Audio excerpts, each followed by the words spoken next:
Yeah. In your house with O'Connor. Hey, O'Connor, your house. Hollywood in your house. Hypocrisy's head in the clouds. Curating all kind of loud. Wrestling in front of the crowds. Paragon's holding it down. Anybody can get it. Come to us for your news and opinions. We got a voice. There is no choice. Wheels and boys in your house making wrestling noise. Moving fast just like cruiserweight action. Your house is a perfect distraction. Puppets in your ears when you in traction. Get this work with some wrestling action. Smoke. Guys, what's cracking? Hollywood House. In your house. We back. We ready to make a movie. I hope you guys are ready to make a movie. I hope you guys are with the shits, because we're with the shits and we're ready to talk a little wrestling. That is right. You already know the vibes. Anytime we slide on through, we're here to give you that work when it comes to this professional wrestling business. And guys, that is exactly what we do and have been doing for as long as we've been doing it. So guys, you know, we've been trying to give y'all content and give y'all that work. And last weekend me and my guy Voice, we gave you guys a lot of content, 3 episodes over the course of the weekend. We were really putting in that work, and I was very proud of the work that we did in that weekend. So this past weekend, I was actually over at Emerge Wrestling for Emerge 78, whatever may come, doing commentary as I normally do. I do color commentary for one of the best promotions in the Midwest, in my mind, personally, and that's how I feel. So we were going to capitalize on what was such an amazing episode last week that was in dedication to my friend Nick Kupel, and we had so much amazing traction in the chat and so much amazing viewership. It was one of our most watched on social media, and also one of our most downloaded in quite a while on the podcast version. So we had a lot of great work, and I was proud of the work that we did. But we didn't get a chance to give you guys an episode on Sunday, man. They've been working your boy on top of the fact that I wasn't going to let down my obligations to Emerge Wrestling. So they got me working the entire weekend, guys. This isn't a sob story. It's not that. We all got to work. We all are working and trying to take care of our family. So this isn't a sob story. This is transparency. Working 8 straight days and working for the wrestling promotion that I do a whole lot of work for and have blessed to have been doing a whole lot of work for the last few years. So we didn't get a chance to get a Sunday episode out there. So I thought it was very important to go ahead and give you guys not just any episode, but a really good episode. We got a great one planned for you today. And of course, I'm not doing this on my own. I got my co-host here. That is my man, The Voice, Josh Joseph. How's it going, brother, man? How goes it, my friend? It's great to be here in the household once again, here on IYH in your house. I love it, man, and I cannot wait to get into today's subjects. Yes, man. We have a great episode planned for today, Voice, and I'm really excited for it, man. Because one thing about me and you that we're still, we've been doing this together for quite a few months now, and then you broke off and you did your own thing, and then just whatever will be, and you flew back to In Your House. We're happy to have you back. Home. Yes, man, we're happy. We're happy to have you back. But one thing that we've learned in this budding friendship, relationship, podcast partnership is that we're both fans of tournament style competition. Oh yeah. In many different sports. Oh yeah. I love yeah. all of them. The ends of the season. I love the NBA finals because we get to see the best of the best go out there and play a little basketball. Yes. Hockey, I mean, that's the only time I get excited about hockey is when they have the Stanley Cups going on. Baseball is such a great American pastime, but yes, even their tournament at the end, it may be long, it may be tedious, but it's so exciting. You see someone hit a home run with everybody on base, call it a grand slam, and walk off with the championship ring. That's amazing. And then you get into King of the Ring, and that's the best one yet because you're taking the best of the best on the men's and the women's division. Now you have King and Queen of the Ring, and they're just going to go at it, and we are going to crown a king and a queen at the end of this. And I cannot wait to see who it is. I have so many ideas of who it could be, but we'll get into that. We'll get it. I'm excited. I can tell, man. Listen, it's cool because I'm excited too, bro. Yeah. I'm excited too because once again, tournament style competition is incredible. And let me rewind. Let me back up here a little bit. There's many reasons why I'm excited. Honestly, many reasons because me and my son just went to Game 4 of the Pacers NBA playoffs against the Bucks. And, it was such an amazing feeling to be a part of one of those Indiana Pacer playoff crowds because we've been starving for playoff success for like 10 years. You know, we've made the playoffs here and there, but since 2014, it's been first round exits and nothing relevant, anything like that. This is like the most relevant Pacer playoff run in the last 10 years. So like that, I think about that, but there's other aspects to it too, as far as tournaments. And in many different tournaments, voice, you see star making performances. You Yes. see people whose legacies are defined by these tournaments, you know, who have had big moments in these tournaments. Need I say the name Stone Cold Steve Austin? I mean, come on. Dude, he honestly made one of the biggest splashes in the tournament. I mean, it gave him his whole persona. He became Stone Cold 316 Austin Yes. that day. Yes. Yeah, I mean, even if we hearken to the NBA, like you were speaking, what's his name, Anthony Edwards. Oh, yes. I Yes. mean, come on, and plus, let's not just step over the fact that the Pacers beat the Bucks Yeah. in the first round. Now, Yep. that Bucks team is not really a joke. I mean, they got to put some more pieces in that puzzle together, but Giannis is always a threat. And for the young Pacers to take out him, that's an accomplishment, man. And plus the fans in that atmosphere, you gotta love that.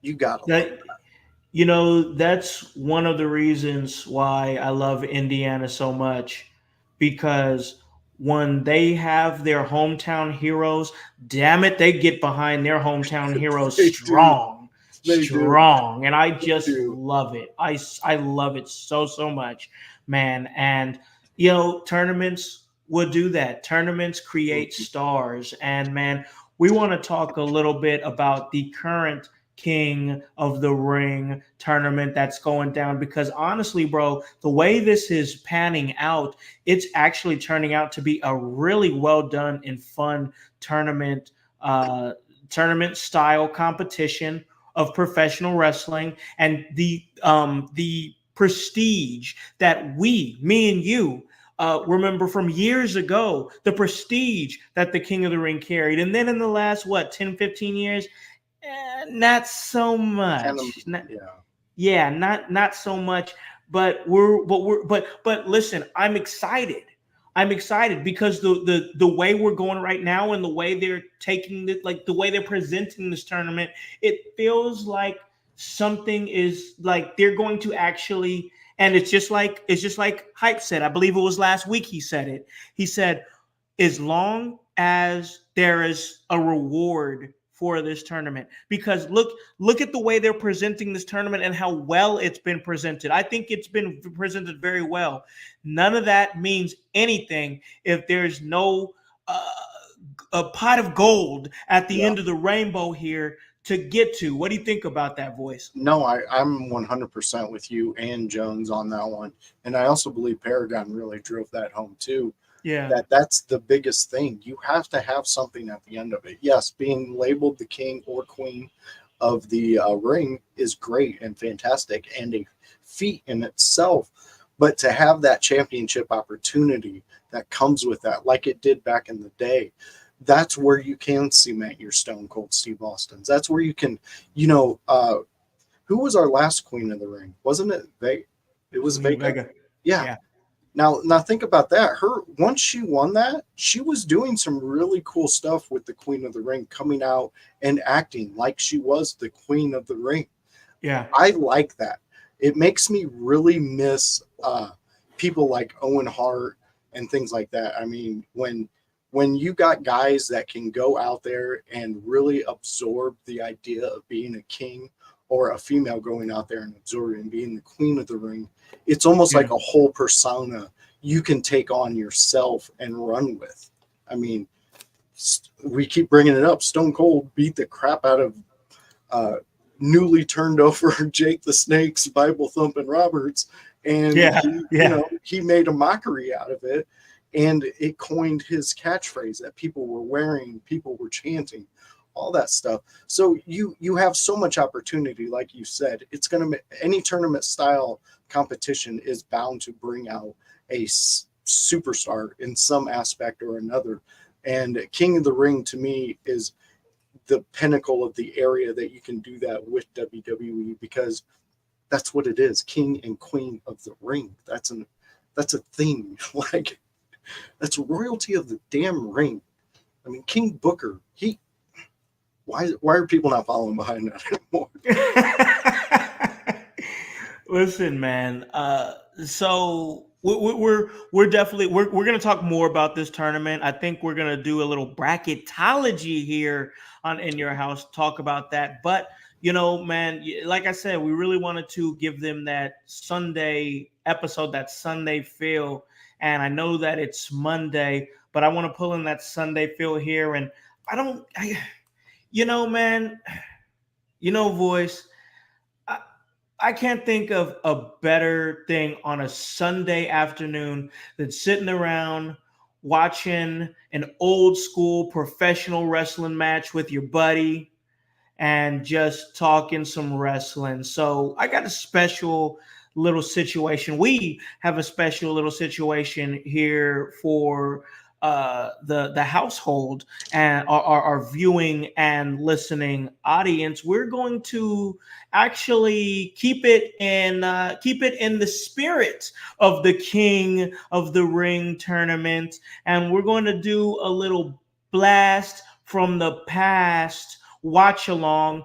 So on the second half of this episode, after myself and the voice, Josh Joseph, do a little bracketology here for the 2024 King of the Ring tournament. We're gonna chill out, get a drink, get your favorite little narcotic, whatever that may be. I'm not judging you. And we're gonna sit and we're gonna watch the 1997 finals of the King of the Ring tournament, where Hunter Helmsley, that is, faced Mankind in the finals. We're gonna chill out, sit and watch that one, and that's gonna be a great watch. We were in the chat. We were in the chat, guys, and we were talking about it. I brought up a couple of different matches, and then when I brought up old Triple H, Hunter Hearst Helmsley, going up against Mankind, man, I tell you guys, voice just flocked to that one real quick. He was like, like that one. I want to watch that one. I was like, hell yeah, let's do it. So he flocked to that one really quick. So I hope you guys are as excited as he and I am for watching that. But let's jump into a little bracketology, man. Let's talk a little King of the Ring 2024.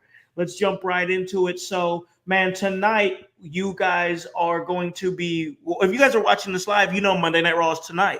If you guys are going to be listening to the podcast version, then Monday Night Raw may have already happened. So, however you guys are viewing us, we're going to talk a little bit of the matches here because we have the quarterfinals that's going on for Monday Night Raw tonight. And also, I just want to bring in real quick, because the last time we talked about this, we didn't realize that there was two sides to the bracket. Yeah. So I want to bring that in. I did not realize, last time we talked about it, we did not know there was two sides to the bracket. So we're going to jump right into this one real quick. But what are you thinking about the way that it seems like they're expanding the tournament? Like, it really feels like they're taking it very seriously to span it in the way they're spanning it. It feels like there's thought behind it in my mind. But what do you think about the two-sided bracket? No, I love it. And I love the fact that we didn't know. And that now it's honestly, everybody take all the picks that you heard us give out and wipe them clean, because you got to throw them out the window. Yeah, because there could be totally different picks from all of us. But we'll get to that. You'll get the In Your House picks. But yeah, you nailed it best. They're giving this an excitement. They're giving it a feel, as it should. I mean, it's the King of the Ring. We need to I remember when it was a thing, man. It was like something you looked forward to, because I remember watching Kurt Angle in the King of the Ring, and just the amazing talents that you have that can come out of that. It needs to be pumped up. It needs to feel special. So I love what they're doing. I think this year is great promotion, especially based around the NBA finals. A lot of finals going on. You got the NHLs going on. So it does bring it all together and kind of make it like a real nice package that we're going to enjoy, a present from the WWE with the King of the Ring. I'm enjoying it, man. Yeah, Me too, man. I'm also enjoying it. I'm digging the way that it feels bigger. It feels Yes. real, and I thoroughly enjoy that. So the matches we have man, these matches here, man. We'll go down these matches one by one here, man, and really break it down. I just wanted to get some of your thoughts on the way the tournament is being presented, because I do enjoy the way that they are presenting the tournament, and I'm loving it. But now we have so much things that's going on here with these matches. We had Kofi Kingston; he just advanced and he beat Rey Mysterio over the weekend at a WWE live event. And I got it.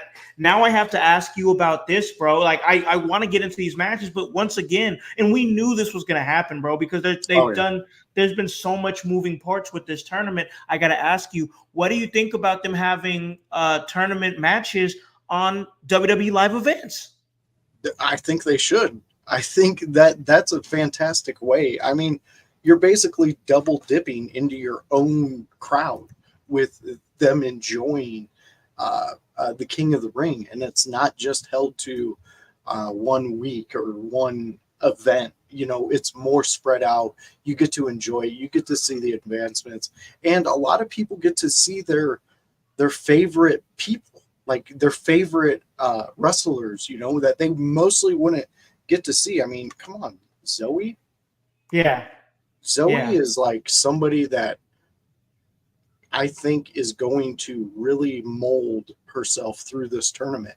And I mean, if I'm going to make a prediction, uh, I would love to say I'm going to say Zoe Stark's going to be the one who makes a statement out of the King of the Ring tournament this year. And I think on the women's side, she's going to be the one who pulls a maybe somewhat not maybe to the levels of an Austin, but she's going to give us some type of level to where her Austin comes out and we get to see actually what Zoe Starks is capable of in a wider sense. yeah. No, that's a good point. I like that. I really do, man. So I guess we could just. I mean, I will. We'll just go where we go because I have questions. I mean, I, I just really have questions, and I'm looking at the tournament here, and I'm like, oh man. So now we realize that my God. So Jade Cargill is going to go up against Nia Jax. yeah. What do you do with that? You have Jade Cargill, who you have to protect. She just won the women's tag team championship with Bianca Belair, and now you have her in this tournament match, and she's going against Nia Jax, who, let's face it, everybody's narrative has changed on Nia Jax over time. Everybody is seeing the work that she's putting in, and how she's really turned her career around. Where do you go with that? I can't say, because there's got to be shenanigans in this match, right? Because I just could. Is Nia Jax going to go down to Jade Cargill like that when she's kind of hot herself? I have real questions about this match, boys. No, and you should, because it's going to be this is the match that I kind of wanted to see Jade get into. I don't know if I wanted to see it this quick, but it kind of makes sense though that you're going to get some of these matches if Jade continues to progress in the tournament. So we're gonna see Jade maybe hit some of those matches that a lot of us fans, once we heard she was coming to the WWE, that we kind of threw out there and wanted to see very quickly. So we're gonna get it, and this kind of could be a really moment for Nia Jax too, because she could take out Jade, and if she takes out Jade, you just took out one of the hottest things in the WWE's women division right now. Yeah. The new shiny toy that they've brought out.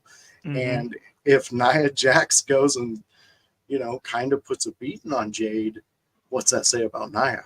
Like, do more of the women respect her because they're seeing what Jade can do in the ring? Put her in a tag team. Her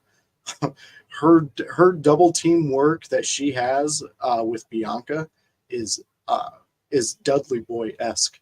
It's a fun feature that I'm really enjoying in her tag teams. So again, like what you just said, I don't know where they're going to go with this. I really don't, but I kind of like the idea that we are getting this specific match this quick in Jade's in-ring career with the WWE.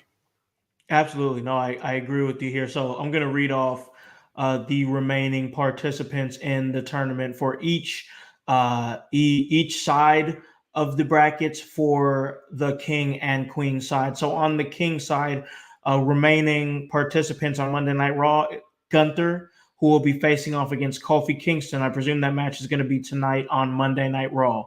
Then Ilya Dragunov versus Jey Uso. Jesus Christ. Yeah.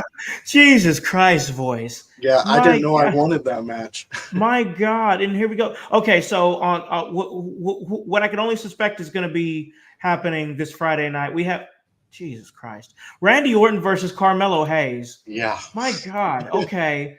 And then LA Knight versus Tama Tonga.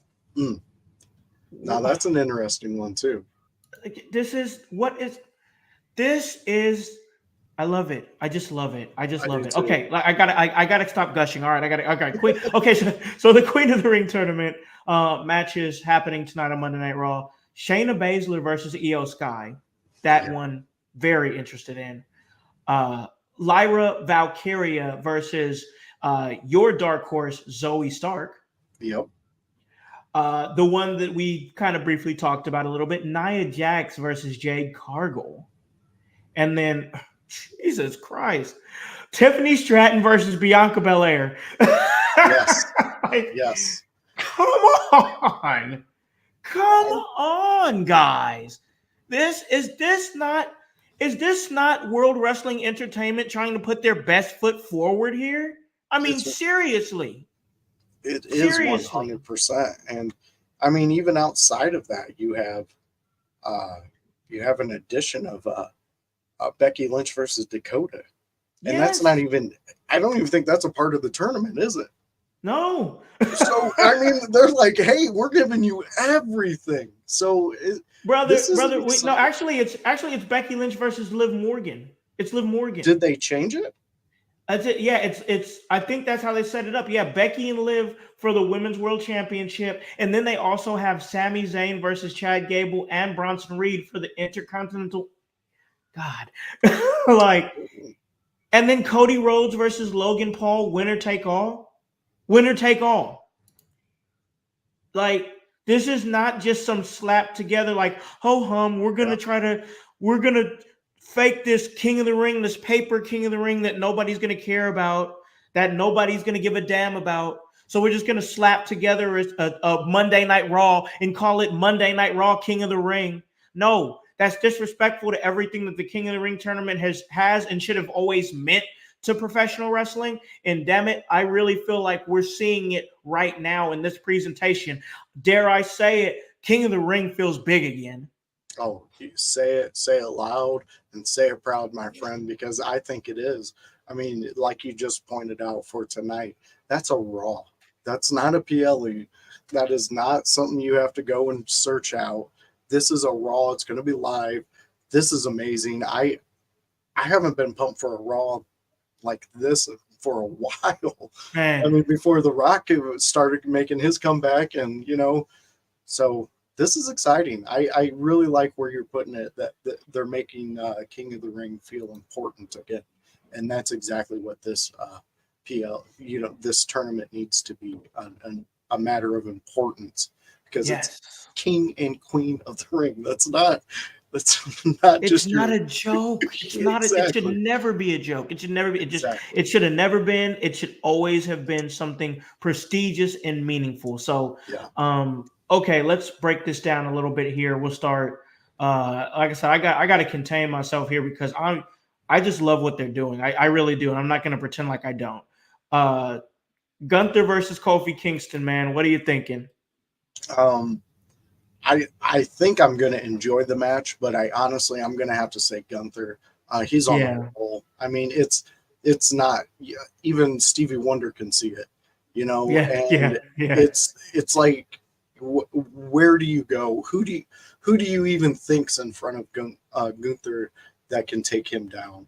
I know he did lose his title and everything, but I mean, that was a well fought match, and anybody could have walked out with that title. So yeah, I'm gonna have to say Gunther. I love Kofi though, so Kofi's gonna give us some awesome spots. Yeah. He's gonna do his typical Kofi match, but it's gonna be Gunther all the way. Yeah. I think you're right, man. I think it's Gunther. I really do. Kofi seems like it's giving it's giving Twilight stage of his career right now. And Yeah, that's not disrespectful. I'm just saying that's what it feels like. And it feels like Gunther is the not only the future, but he's the here and now. yeah. So Gunther, yeah, man, Gunther advances. I think it's easy money for both of us. I don't even want to spend a whole lot more time on that match because I want to get your thoughts on the next match that should be going down tonight. Ilya Dragunov versus Jey Uso. What are Uh, we even doing anymore? What are we doing anymore? I don't know. I'm gonna I play. just don't know. I can't. Yeah, What do you think? What do you think?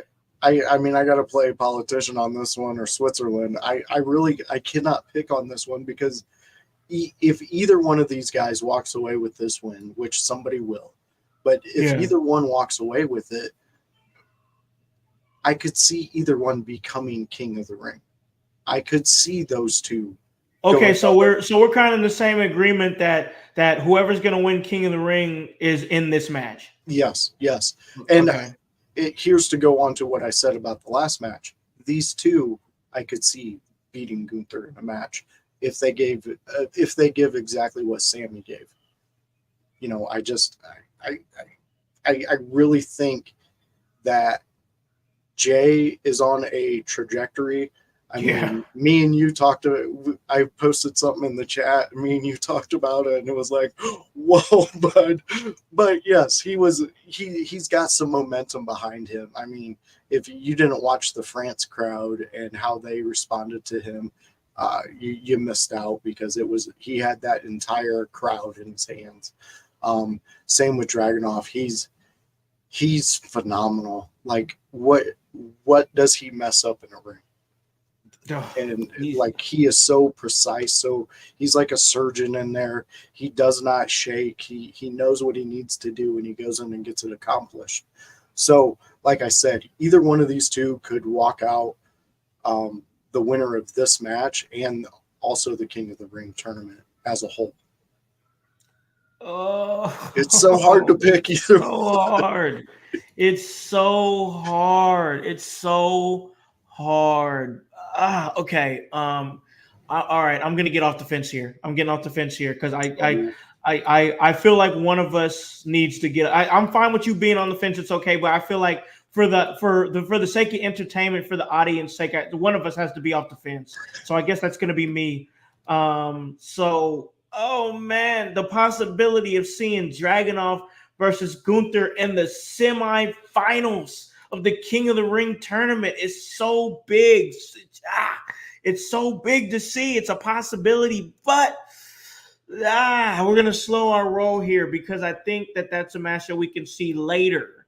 I think right now, Jey Uso is, once again, like my man Boy said, on such a trajectory that this is a guy who we have had serious conversations in our group chat, about Jey Uso being world heavyweight championship material fast. Like we listen, no disrespect to Jey Uso. I feel like the whole time he's been world heavyweight champion material, but now things have changed, especially with that France crowd. You got to be thinking face of the WWE material. You know, can he be one of those upper echelon top guys? If you guys know what I'm talking about, and he's been putting out great work. I think Jey Uso is going to advance in this tournament. And furthermore, I think Jey Uso is going to move on to possibly even winning the tournament because it's just like, once again, like Voice said, he makes a whole lot of points that I agree with. Sami Zayn beat Gunther, and he proved himself to be one of those guys who can beat Gunther. As a matter of fact, Sami Zayn is somebody who's been toe to toe with the best of the best. He took the tribal chief Roman Reigns to his limits. Yeah. So you have to think about that too. And who's somebody who would have been WWE Universal Champion had it not been because of bloodline shenanigans? Jey Uso. Jey Uso can and has pinned Roman Reigns. Very So true. why couldn't he pin Gunther? No, you're 100% on that one, and I could see it because I mean you're right. He's had Roman down 1, 2, 3, and just even seeing Dragunov's work, I could see both of these guys taking out Gunther, and we Yeah. all know Gunther has been on a roll, and it's hard to stop a boulder of that size coming down the hill. Yeah, and also I just want to add this too.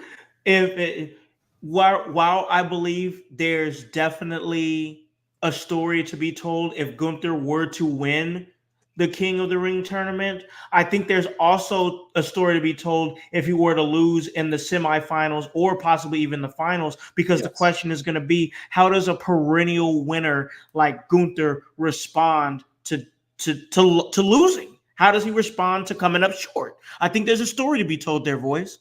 Yeah, I agree with you. And let me ask you a question then. Sure. Which story do you want to see more? Do you want to see Ooh. his reign and becoming the king of the ring, or do you want to see his downfall and him go back up from that? Oh man, put me on the spot here. It's a good question. Oh, it's a good question. It's a good question.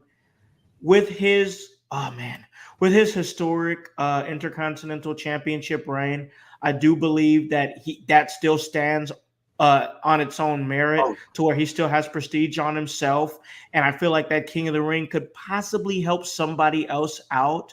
That King of the Ring very tournament could possibly help somebody else out. So I think there might be a better story to be told about Gunther's response to coming up short that might hit a little bit harder, and for that reason, I think that's the one that I'd want to see. yeah. What about you? What about you? Oh no, I'm there with you 100%. I like that story. I do. I mean, we've already seen his dominance. We already know that he can do that. We've seen that story. Now let's see that the top of the mountain kind of come down a couple levels and get back up there, because then you also set up for a more meaningful world heavyweight title run. Maybe him getting in at a big PLE.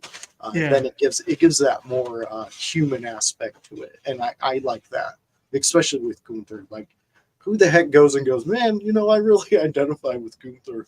I don't Yeah. know anybody walking around identifying with him. No. I feel like we've seen Gunther on top for so long that maybe a little bit of adversity will be good for him.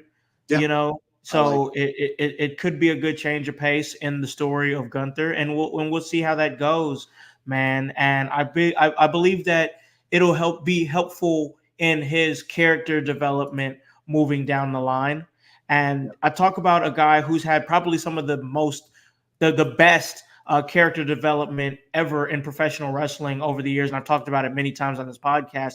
That's Randy Orton. Randy Orton is going to be going up against Carmelo Hayes in the quarterfinals on the SmackDown side for the King of the Ring tournament. Who do you think's coming out of that one, man? Story-wise, I want it to be Carmelo, because Yeah. I really think that, and we spoke about this off camera, but I really like the way Randy Orton can take a talent across the ring from him and make the fans see what we all see and what he sees in that person. And Yeah. for it to be Carmelo at this moment of Carmelo's career, it's going to give him a huge boost. And I think if Carmelo walks away with it, it's a bigger notch in his belt for him to have a win over Randy Orton in a very important tournament, as opposed to Randy Orton having a win over Carmelo Hayes in a very important tournament. It's kind of like I've like I said with Gunther, I've seen you have an amazing title run. Randy Orton, I've seen you have an amazing career. And I kind of feel that Carmelo is going to get a win in this one. And I think it's going to be done very, very well. Yeah. Yeah. You know, man, so we talked a little bit earlier in the pod about different tournaments like the NBA playoffs and stuff like that. And I hearken back to those playoffs because I think about a team, and of course, I'm going to put my own team over, of course, the Indiana Pacers.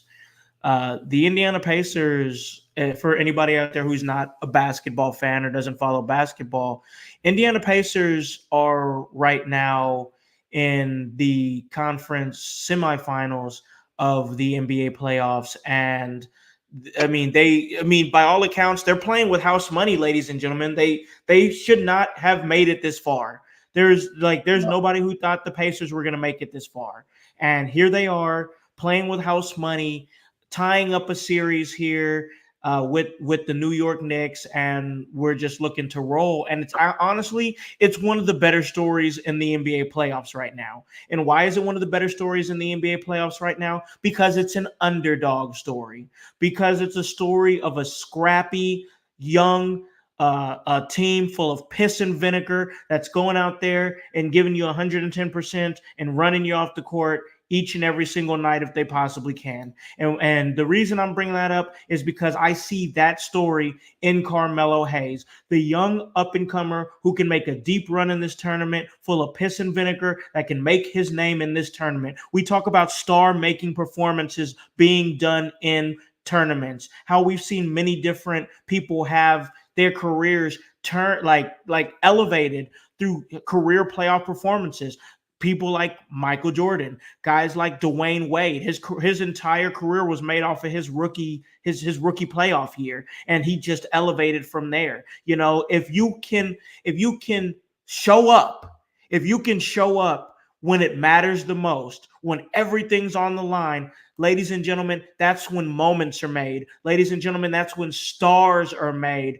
And I really feel like that Carmelo Hayes can have a star-making performance in Squeak of Victory by Randy Orton. I Wow, everybody, that was a fantastic monologue there, House. I thoroughly enjoyed that because you made me believe in Carmelo. You made me believe that there's a possibility of a King Carmelo. I mean, I personally would have loved Carmelo Anthony to get that title, but Oh yeah. we'll move on. We'll move on. We got Carmelo Hayes. I like it. I can see it. I mean, Carmelo Hayes. Let's just, speak about him from the past year. What a trajectory his career has had, and Oh who yeah. has done it? He's done it. He has put himself out there. He has made sure he's taken his time when it's given to him, and he's elevated what he can do. I I adore the fact that he is here on the main roster today, and I hope and I really think that this is going to be one of those things where it becomes his moment. He is going to be known as King of the Ring, Carmelo, even if he doesn't win. He's going to have a fantastic performance, and he's going to be like when you wanted to see a Royal Rumble and you were waiting for what Kofi was going to do. In the Yeah. years to come, you're going to wonder what Carmelo Hayes is going to do in the Yeah. King of the Ring tournament. I got Carmelo Anthony on my brain now. Hey man, no, I totally get it. Love Carmelo Anthony, love his career. Like I said, we're wrestling fans here. We're also big basketball fans here, guys. So yeah, we're definitely we if you guys have listened to this show, you guys know I make basketball and wrestling reference cross together a lot. We've actually dedicated episodes to it, and yeah, it's been fun. But yeah, man, I just feel like Carmelo Hayes has a good chance of going deep in this tournament. I don't I can't pick him as my winner, but like I could definitely pick him as somebody who makes a deep run and makes a good name for himself out of that deep run, because like right now it feels once again Dragunov and Jey Uso. I just feel like the winner lies there. Yeah. But LA Knight and Tama Tonga, man, this is going to be an interesting matchup, I believe. Who do you think is going to come out of this one? Uh, I think Tonga does. I really do. LA Yeah, Knight. I don't. I like LA Knight, but I don't think this tournament, him winning it or him advancing like deep into it, is that beneficial for him. it's almost just like, okay, well, he went this far in the tournament. But you give somebody like Tonga a platform like this and a tournament like this, especially with him being newer to the fan base of the WWE, you kind of elevate him because we already know what he can do. We already know what he can do. I mean, he's been likened to, I mean, I've heard he's actually what they want Solo to be doing, but he can actually physically do all those things. He can give you that performance. And I'm not, that's no disrespect on Solo, because what Solo does, I think Solo got the Braun Strowman effect when Strowman showed up with the Wyatt family. And it was like you were going to either pigeonhole him or he had to completely break away from it. So you had this big intimidating dude who can throw dudes around and beat people up.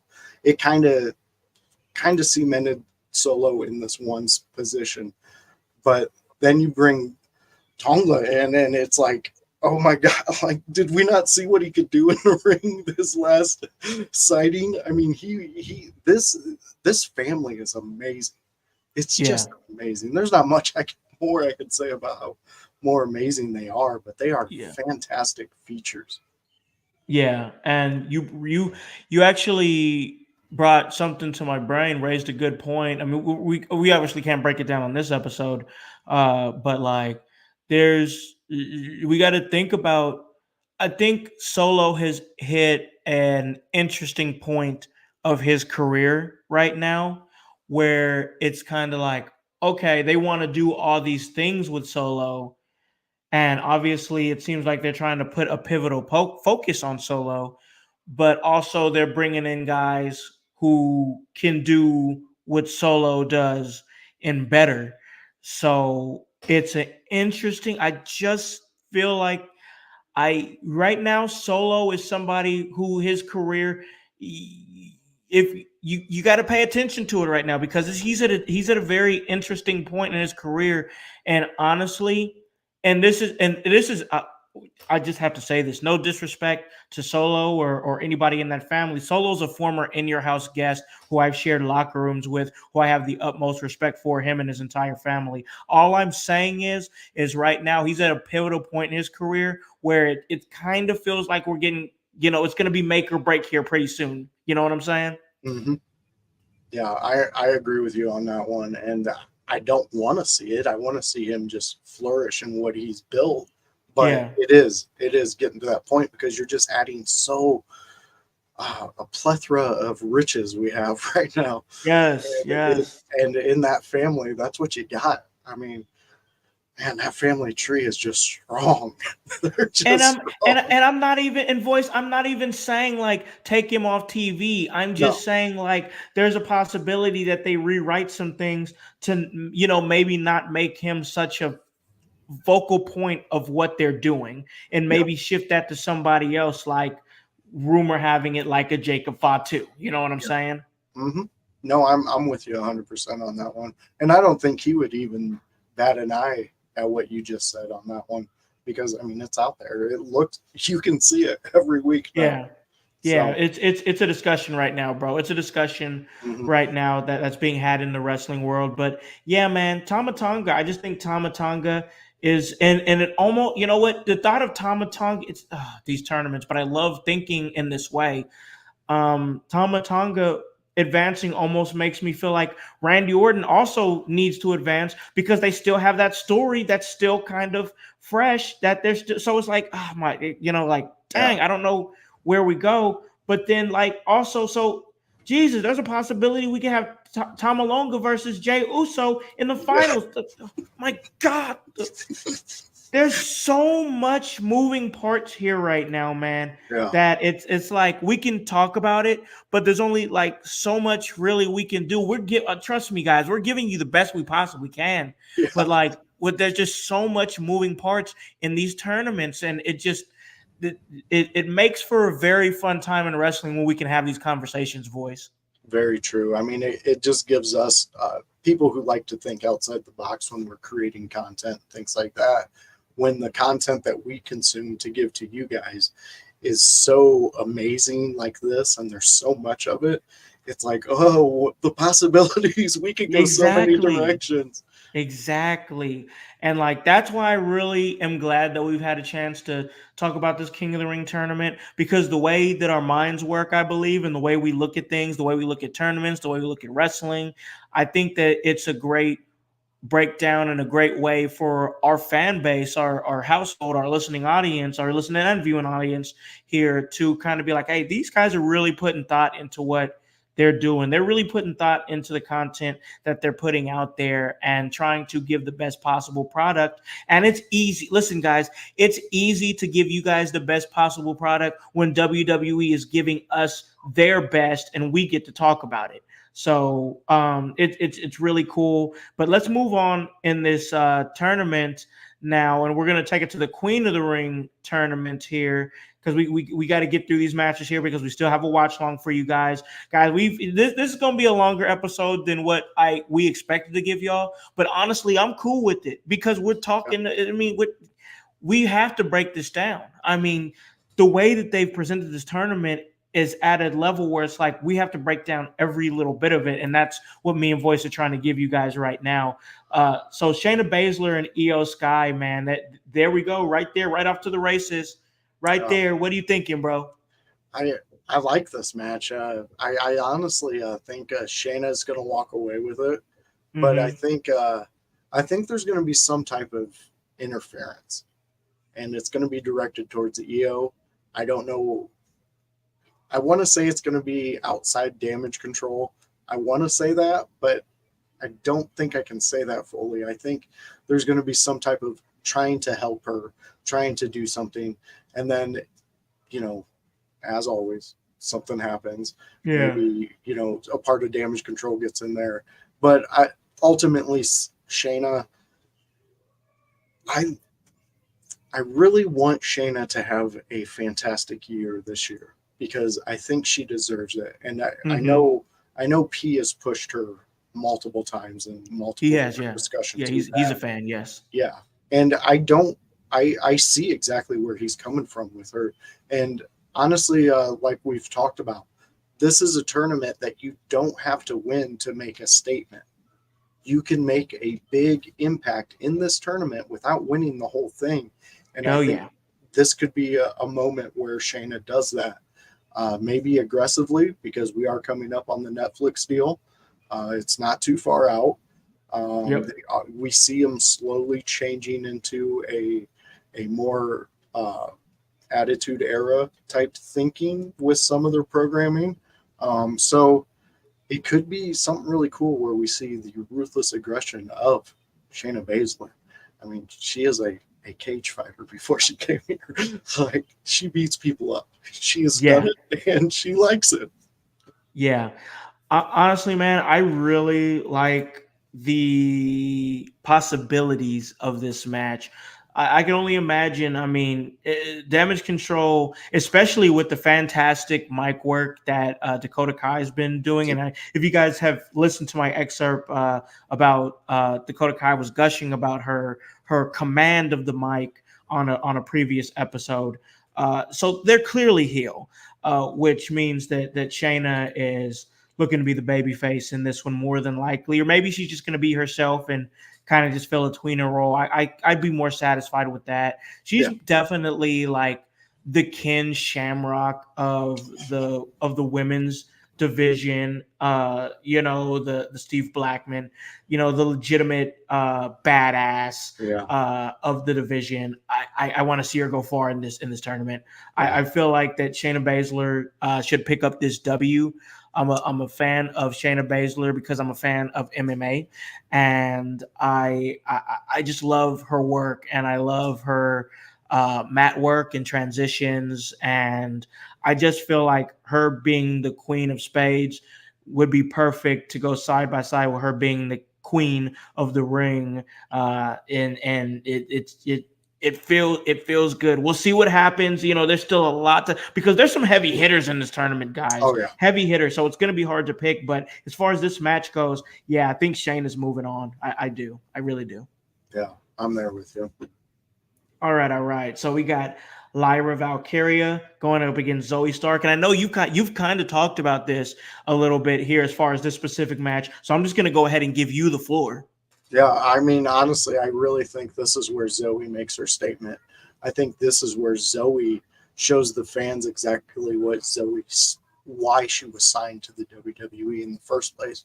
Because if you go back and you look at her indie run, she is a phenomenal talent.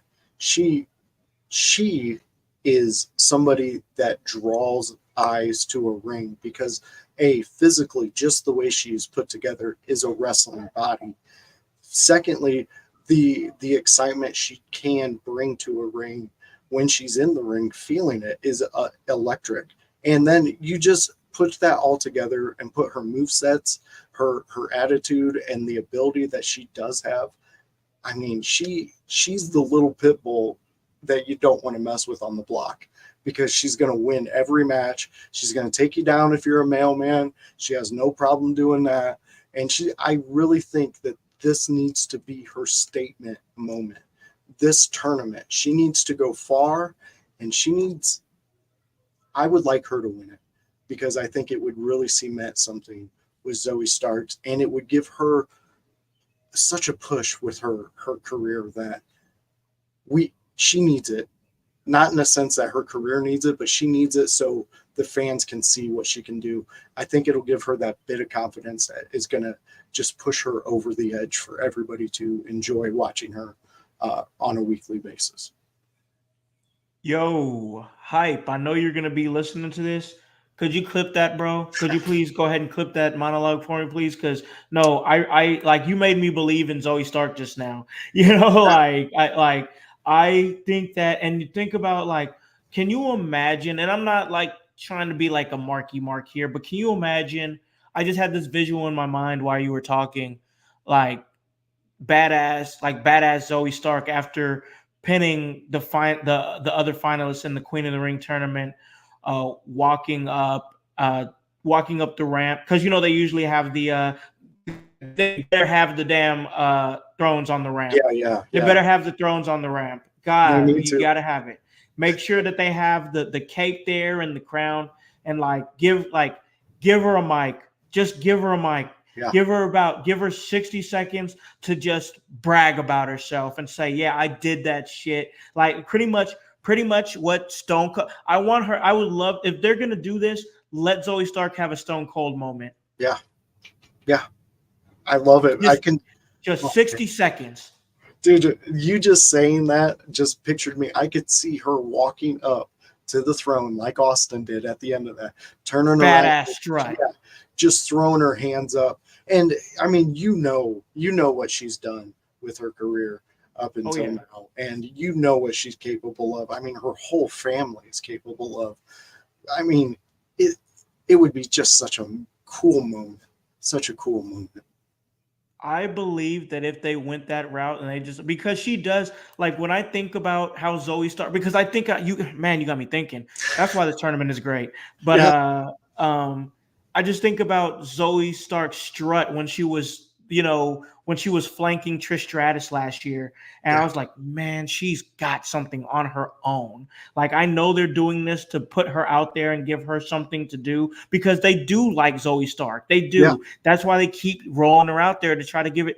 But like you said, what if this is the opportunity where we have our Zoe Stark 316 and we just see badass Zoe Stark come and just be herself and put on good matches because she's actually she's a great she can put together a match. I mean, she could put together a match.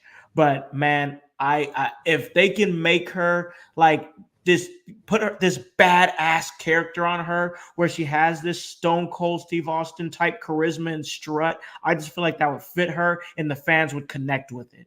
Exactly. I think it would bring it full circle for her in her and what I mean by that full circle is the fans getting behind her and really pushing her because she's got a good fan base for where she's come from, but it can get bigger, and this would be the tournament to do it. This would be the moment to really cement on Zoe Starks. Yeah, no, I agree with you there. I think that's a good point. I do believe that there's a chance that could happen. I just, you know what, Lyra Valkyria is so new, and she already has like a lot of prestige on her name already as a former NXT Women's Champion, that she can eat this loss and it would be okay. Exactly. Yeah, Like it'd be perfectly fine. yeah, it would be okay. But all right, man, here we go. Nia Jackson, Jade Cargill. I don't know. What do you think? What do you This, think? I can just see so many outcomes of this. If you go one way, if you go the other way, and with this, who needs the win? Who needs it more? They both kind of need it for their career. I Yeah. know Jade Yeah. just got the tag belts with Bianca, but I mean, Can that's she not really take getting her shoulders pinned to the mat right now? I just don't know if it seems exactly. way too early, bro. But can Nia take a loss to somebody like I Jade know. just I coming in? know. So, like, that's where I'm at with this one. Well, you know what? Since I forced you to make a pick last time, I'm gonna do it on this one, and Okay. Okay. I'm gonna say Jade gets the win. Oh, Um, okay. Okay. I'm Okay. gonna say they're gonna give it to her, just because I think is Bianca. No, she's not in King of the Ring. Is She's she? in it. She's in the She's in tournament. it. So She's in it. we could see Bianca and Jade in the tournament. Yes, we could. Yes, we could. So I kind of want to see that, but I don't know if I want to see that now, like just yet. That's my thing. Like I don't know. And here's the other thing. Like this is a turn, and I know this is obviously this is a multi-day tournament. You know what I'm Yeah. saying? Like this isn't like a one event tournament, but like still, it's something we've been critical on Jade because we love Jade. I want you guys to know we do love Jade, but we also keep it real here and say what we feel. And we were talking about how she was getting a little bit gassed in that tag team match, and I don't know if you guys know anything about professional wrestling, but if you're getting gassed in the tag team match, I don't believe that you're going to be ready to go in a singles match, and she's going to have quite a few singles matches ahead of her if she goes deep in this tournament. So I wonder about that as well, but I could see her coming out, and if she has a good dance partner like Bianca Belair going up against her, then it could possibly work out. But then it's like, uh, does this mean Jade has to win the whole thing? Because how far is she going to go before she takes a loss? I just don't know exactly the answer to Mm. that. But man, I guess in this one I'll say Jade as well. But I just don't know, bro. I just don't know. But But what if we got she to, takes a count out? yep. I She can get mean, counted out. could if Nia goes aggressively? I mean, we'll see. But there's so many possibilities the way they could play this one. Yeah. Yeah. Hype says that Bianca and Jade will face next round if they advance. And that's a good point. I was seeing that too as far as the bracket. And I'm like, we'd be getting Jade Cargill versus Bianca Belair in the semifinals. It wouldn't even be the finals, bro. This whole tournament is just disgusting. It's crazy. Yeah, yeah, man. So many possibilities. I don't know if I Yeah. want to see Bianca and Jade just yet because we've seen a couple holes in the sail when it did Yeah. come to her cardio. But Yeah. again, that's emotion too. I mean, like there were so many factors in that match that I could understand how maybe she got caught up in the moment and maybe it just Sure. took a little wind out of her. It's not hate, bro. No, It's not that. We absolutely we not. we don't do that. It's just like you guys out there that think we hate AEW. We don't. We just No, we love we when we talk about stuff, we love it so much that we just want it to be better. And that's the exactly. only that's it. That's literally it. That's why we do this. So let's move on to this other quarterfinals matchup that I presume will be going down this coming Friday here for the Queen of the Ring tournament. Tiffany Stratton versus Bianca Belair. What do you think? Bianca. I like Think it's Tiffany. easy money? Yeah, it is. I mean, just because Bianca, it really, in my opinion, looks like they're getting ready to ramp up another big run with Bianca, and all Yeah. the things they're kind of piling up around her. It gives her a vast array of storylines that she could go down, and I'm there for all of them. There's not one that you could put Bianca in today that I'm not going to tune in and watch, because I mean that woman is completely fire. That she walks around like fire, because everything she touches goes to gold. She's becoming a real treat in the WWE's women's division, for putting out great content, for just being a fantastic wrestler and a person that we get to enjoy on WWE programming.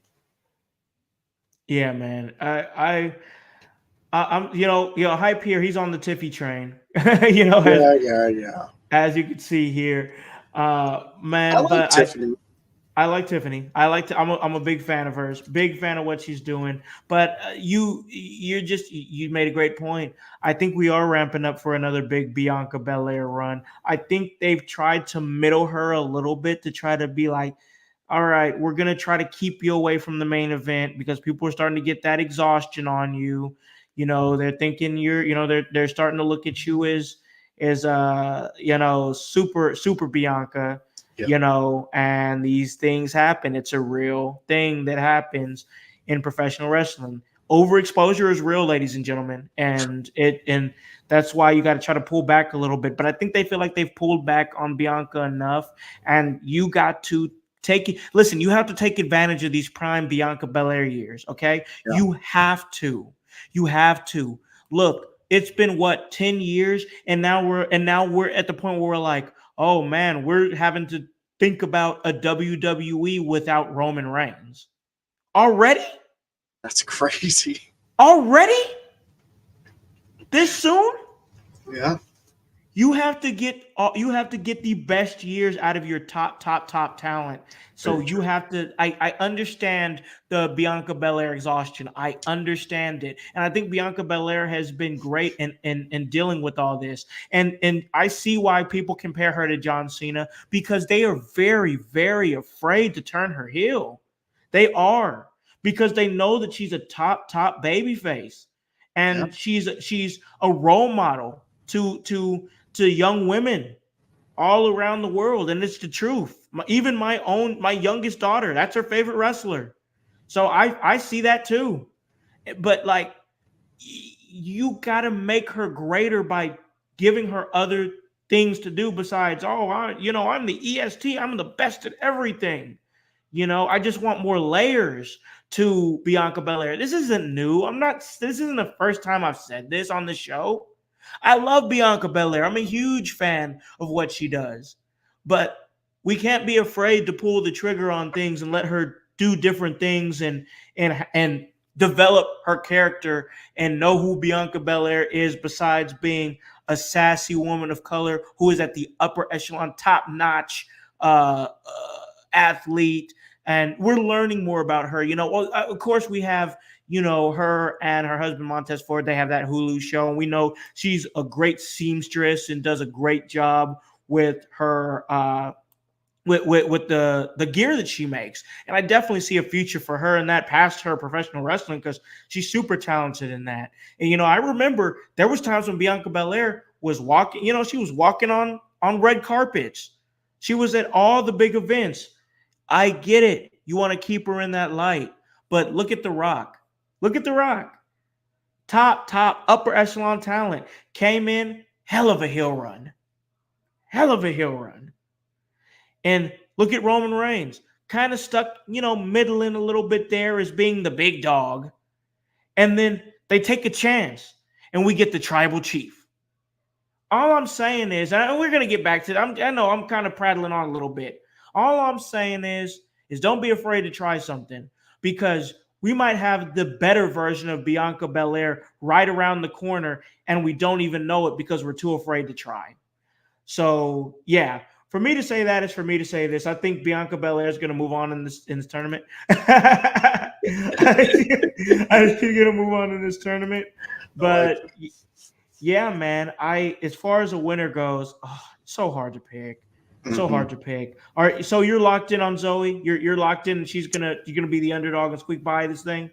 I really do, just because it's mostly because of what I built up in my head on a story. You could go with Zoe and really put her in front of a lot of top women, and I think it would be beneficial. But yeah, Zoe, I really think she walks away with this one, like the tournament altogether as the queen of the ring.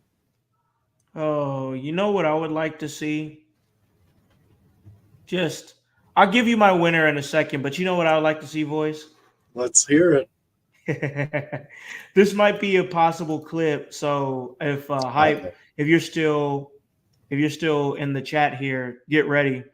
I would like to see Bianca Belair win the tournament, win the entire tournament, and she be Queen Bianca.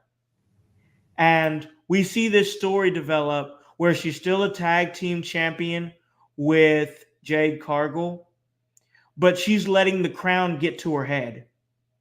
And instead of being an equal partnership with with Jade, she ends up making the tag team all about herself and Queen Bianca. And we start to see the inflated ego of Bianca Belair. And when Jade when Jade has to deal with the fact that her friend, her like first real friend in WWE, is starting to big league her a little bit, she starts to push back, give a little pushback, and Bianca doesn't like that. Bianca, in her mind, it's going to be like, all right, we've been champions. It's time. It's time for us to, see what we could do on our own. So during that last title defense, you have Jade in the ring, dragging, trying to get to the hot tag. It's in the heat of the moment. It's in the 11th hour of the match. And you have Queen Bianca there in the corner, ready, got her hand out. She's ready. Come on, we can retain these titles. All you got to do is tag me. Come on, Jade. Let's go. Ah! Jump off the apron. Fuck you. Can't get to her. Nobody there to get to. Bianca backs off. Jade Cargill has to fight on her own. And a valiant effort, but 2 versus 1 is what it is. And ultimately, she loses the World's Women Tag Team Championships due to being screwed over by Queen Bianca Belair. wow. Did you go to the Haters Ball this weekend? Listen, I would like to see it, bro. No, Hype, I I'd did. like to see it, bro. I like it. I would, when they do decide to split those two, I think something that big should go like that. And seeing Bianca jump off the apron and just walk away, give whatever she might give an FU, she might give a little middle fingers, whatever she gives. I think that could be, especially with the camera work that they do now. You get zoomed in on her, you get the Yeah. 8K going. Oh, it would be fantastic. Yeah, I like that story you just painted, man. And Hyped up. honestly, I think that would be a good excuse for Jade to take that loss because we cannot put her in the undefeated streak. We can't paint her in that undefeated streak No, corner. No, cannot do that. She's got to lose. She's yeah, got to lose. It's got to happen. She has to lose. We can't do that again. I'm sorry, but we just can't. yeah. It's So been for done that, way too much. and here I go, immediately contradicting myself because I think Jade Cargill is going to win this whole tournament.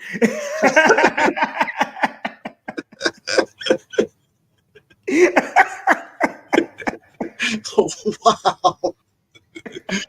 Did you get the concept on that one, fan? Yes, man, I do. I think she's going to win the tournament, man. I think they're trying to give Jade all the accolades as much as they can as quickly as possible Yeah, to build that prestige on her. And I think that it could help her it could help her to be Queen of the Ring. I think, and I don't want to get lost in the sauce here, bro, and thinking that because Jade Cargill has this amazing look, amazing marketability, that she's not still very new to the company. Yeah. And she still has to get accolades on her own. Like, you got to think about it. Like, Tiffany Stratton has been in the WWE longer than Jade Cargill. Tiffany Stratton has been in the WWE longer than Jade Cargill, but you wouldn't think that because Jade Cargill's name has been in the wrestling conversation because one of the things is that at some point she was one of the hottest free agents, and she was presented in such a way in AEW that you think that she's been, wrestling it longer. Well, she has been wrestling longer than Tiffany Stratton, but she's been out there in the WWE light longer than Tiffany Stratton. She has not. Tiffany Stratton's been with the company longer. So, like, we still have to go in the mindset like, hey, I know Jade feels like she's here and now, but let's not, once again, let's not get lost in the sauce here. Let's put, let's slow down. Jade's still young and Jade's still developing and she's still new. And this could seriously still help her career. Yeah. I know that. I mean, that makes a lot of sense. And Grunmeister chiming in here. Jade does seem like the safer bet. My personal pick would be Tiffany Stratton because Queen Tiffany seems like a good character to have Charlotte to return and be as a babyface. And Grunmeister, that's a really good point because I really feel like Queen Tiffany, she would just seamlessly just melt right into that character. I mean, that's a perfect character for her personality and the way that Tiffany Stratton is presented in the WWE as this cocky, self-centered, pretty girl with that mean girl energy. Give her a queen title, and what do you think she's going to do with that? I mean, come on. Oh, yeah. She's going to run and she's going to make it. And like we've been talking about over and over in this episode, we want the king and the queen of the ring to be something again. And I think she has the ability, if you did give her the crown, she could run with it and make it something.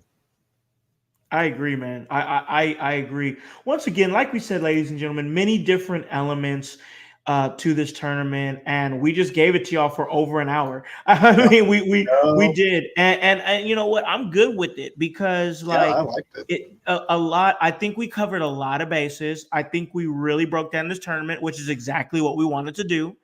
And I dug it. I really, really did. And I hope you guys dug it too out there in the household, checking us out as we are across all forms of social media right now. We are on X, we're on YouTube, we're on Facebook, we're on Twitch. We are across all those. And then later on, we'll be on the podcast version, of course, that is on Spotify, that is on Apple Podcast. And guys, we're our downloads are pushing again, guys, on the podcast. So please go ahead and go give those download and make sure you subscribe. That's very important. Leave 5 stars. All right. Leave 5 stars, leave a review. Please do all those things. It really helps us get to where we want to be at and stay on those charts and keep us moving forward in a way that we want to. We're working hard to give you guys this content. We really are. We're giving you guys the best of us in the time that we can.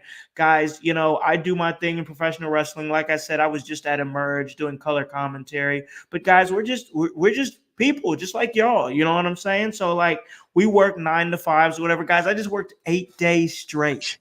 8 days straight, guys. My God.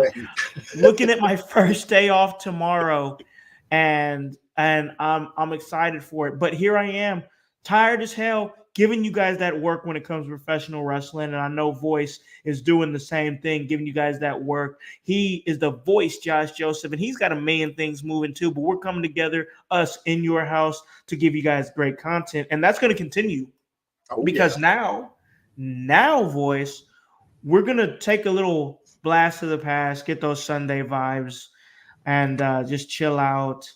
And I thank you, Grandmaster. I appreciate that, brother. Really do. Thank you, man. That means a lot. But we're gonna, and I'm gonna enjoy. Listen, I'm about to enjoy my day off right now. I'm about to kick it. Got my little situation right here. Little situation. I got my bro, the voice, Josh Joseph, right here. And we are queued up with a great King of the Ring finals match from 1997. We're going to do a watch along, a blast, an in your house blast from the past watch along here, ladies and gentlemen, as we're going to take a look and a listen to the 1997 finals of the King of the Ring tournament. That's Hunter Hearst Helmsley with China going up against Mankind. Guys, it was a completely different time, a completely different time in the world, a completely different time in professional wrestling. I was just a kid, guys, and it just enjoying wrestling. It's 97. Voice, what was you doing back in 97, man? What were you doing in 97? Oh man, 97. I was still, believe I was trying to pass my classes. I was making sure girls didn't give me cooties, and I was watching WWF. That's what. Yes. Yeah, I mean, it was my Saturdays. I mean, WWF was mostly a Saturday thing in my area when our TV channels got it. So Saturday morning, I just tuned in, and I remember this exact storyline. I remember it all, and the introduction to Mankind and how he actually was, and the to me this was more of a going in depth into Mankind as a character, and us see them peeling a layer and giving us more of him. So this is a fantastic time. This is when I was starting to get weird with who I was liking in wrestling, because Mankind was piquing my interest. But he was a weirdo, man. He was pulling his hair out and just throwing things. It was a very unique time in wrestling too. Yes, man. This guy was a complete madman. Yeah, he was. A complete madman. I love it. All right. So wait, oh, Grandmeister, geez, man, you're making me feel old. Yeah. How young are you, man? How young are you? Let us know in the chat. So if you guys want to watch along with me and my man Voice here, that's it's definitely possible. We are on the Peacock app. If you guys have that Peacock app, oh, you only 30? Hey, you only 30. Hey, all right. Yeah, you a youngster, bro. You a Yeah. youngster. But we appreciate you coming in and checking us out and seeing what we do, bro. So if you have the Peacock app, and maybe you want to join us too, Grandmaster. If you have the Peacock app, it is the King of the Ring 1997. It's they have it in seasons, but that's not really how WWE does it. But if you're looking for it, it's season 5, episode 1, King of the Ring. We are at an hour and 10 minutes and 47 seconds. If you guys want to watch along with us, once again, 1 hour, 10 minutes, 47 seconds. There probably will be commercials that you'll have to go through if you guys are going to watch along with us. And if you need to pause this podcast to get to where you need to be at, I encourage you, if you want to watch along with us, pause the podcast right now and go to the Peacock app, King of the Ring 1997. Once again, 1 hour, 10 minutes, 47 seconds. And once you unpause it, you will be able to watch along with us, because I'll let you know when to hit play. Don't worry, I'm going to let you know when to hit play. And then you can watch the 1997 King of the Ring finals between Hunter Hearst Helmsley and Mankind with myself and the voice, Josh Joseph. Voice, you good to go, man? Where are you at? Are you ready? What are Oh you yeah. thinking? What's going on through your mind? Oh, I can't wait to watch this. This match. Like I said in the chat, this will be probably the 4.5 time I've watched this in 72 hours. And I told you not to watch the match. I told you not to watch it. I wanted fresh eyes. I love this match. I mean, like I told you when you brought it up, Yeah. this was absolutely a great, fantastic match to a story that was being told. It actually gave us a peek into the future of what could be with these two, Triple H and Mankind, who ultimately ended up going against him as Mick Foley and Cactus Jack. But at the end of the day, it still doesn't take away that this match started it. This was also a match where we get to see the dead dead man's hang that he does. Yeah. And I mean, if most people might not remember Mick Foley doing this very dangerous maneuver, but he used to do it all the time. It's actually a reason why he's missing half an ear for doing it over in other places. But yeah, I absolutely love this match. This was the era that really cemented my Triple H fandom Okay. and made me a fan of his throughout his career. I did enjoy the elite Hunter Hearst Helmsley. I liked Yeah. that character, but this was also the stepping stone of where in my opinion, I started seeing Triple H in a new light as more than just a blue blood who was able to come down to the ring and wrestle. Yeah, no, I really like that, man. I like that analysis and the way you broke it down. And honestly, I'm ready to break this match down. We're gonna come out of the gate here, and it's gonna be a Mankind promo, guys. So when we come on, it's gonna be immediate Mankind promo. And you guys have watched us do these watch alongs before. You guys out there know we cannot play the video on the live version, so it'll just be us reacting. But you guys, if you podcast listeners, know that that's how it's always been. Any watch along that I've done, it's just you guys with me and whoever I'm doing it with, just watching along and reacting to what we're seeing. So, voice, I'm ready to go. How are you feeling? Oh, I'm ready to go. If anybody's watching along with us in the chat, let us know if you're ready, and we will get it started. Yeah. Oh yeah. We're about ready to go here, and I've got it ready to go. So man, this match gonna be a good match. Excited for it. 1997. It's been a little bit since I've done a watch along, and I think honestly, I think the last watch along I did involve Mankind again because I think it was. And my God, the last watch along I did was also King of the Ring. Mm-hmm. It was Undertaker and Mankind, King of the Ring, Hell in a Cell, '98. Yeah. That was the last watch along I did. Crazy. That's a Now I'm doing fantastic King of the one. Ring 97. Man, I full watched circle. yeah, I watched Undertaker and Mankind with my son because I wanted one of the new school wrestling fans to see how wrestling was back when we were their age and how crazy it was back then. Yeah. So that was a great episode. Go back in the archives and check that out if you guys get a chance to. But all right, I think we've given them enough time here. Let's go ahead and get ready to get this thing cracking.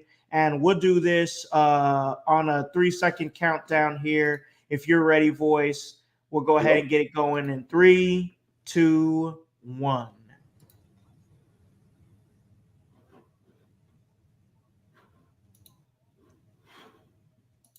Man, he was such a character, you know. Yeah. Every little bit that he put into it.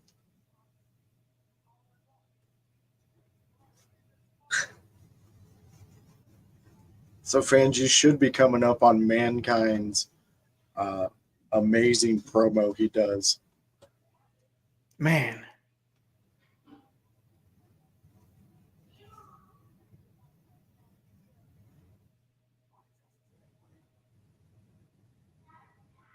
I just can't wait to be king. You made the Lion King reference. Yeah. He was even when he was playing these characters like this, you know, the cheap pop that we're all well know of Yeah. Mick Foley, he was able to do that with, like, you know, social things going on in the entertainment world at that time with movie references. And it gave another dark element to the Mankind character itself.